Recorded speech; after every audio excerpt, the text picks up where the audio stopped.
Today's market movements and more. James Gerrish joining us from Shaw and Partners and author of Market Matters. James, good to talk to you this morning. So a lot of moving parts, particularly overnight. Of course, we saw the resumption of trade in the States off the back of the July 4th holiday.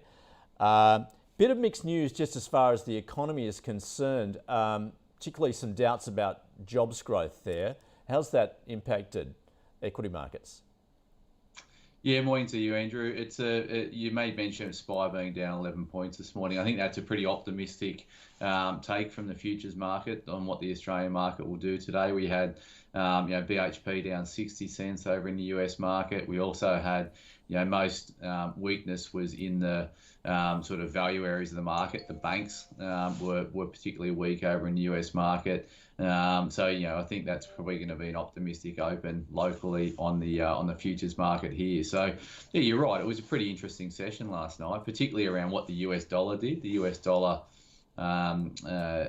ripped higher, and that put some downward pressure on the commodity trade, which was actually pretty strong early on, but there was a big reversal in that late in the session. So that should come and play out in our market again today here, Andrew. Yeah, in fact, gold actually then ended up bouncing higher, which was interesting given where the US dollar is at the moment. How are you looking at gold at this point? Yeah, it did. So the trends overnight were US dollar weaker earlier, and that put upward pressure on gold, and gold hit a high. I think it was around $1,815 an ounce before reversing and closing below 1,800 an ounce, and that was that corresponded with the US dollar. If I look at the US dollar index, which tracks the greenback against the basket, it rallied from sort of 90 to up to sort of 92.55. So that's what was the catalyst to see the gold trade. I know it finished higher overall, but it was a long way from the session highs. All right. More broadly in the commodity sector, some of those base metals are falling, copper and nickel. What was your read on that? Yeah, sort of similar to what we're seeing in the gold space. So the big denominator around commodities is they're all priced in US dollars. Obviously, a higher US dollar has a negative impact on commodities, all else being equal. So, the US dollar in the last couple of weeks has been strong, and I'd expect some further upside in the US dollar. So, we're at 92.55 on the dollar index at the moment. If we're looking, my initial target sort of that 93, 94 range. So in the short term, I think we'll see some further weakness in the commodity trade. So that's sort of that reflation trade. I still think it's in play, but I think in the short term, the US dollar is the major influence there. And some short-term, strength in the US dollar will correspond with some short-term weakness in the commodity complex. Yep. And that'll give us another entry to go, another opportunity to go in there and increase our weightings in that part of the market. Energy obviously also coming under pressure, particularly what's going on in the oil space, given there's no resolution as far as OPEC Plus is concerned. And financials under pressure too, because we have seen that 10-year yield come off. It's back to those February levels now. Yeah, what we're seeing, I guess two parts to that question. So the energy complex has been hugely volatile in the last 48 hours, obviously on the back of OPEC Plus.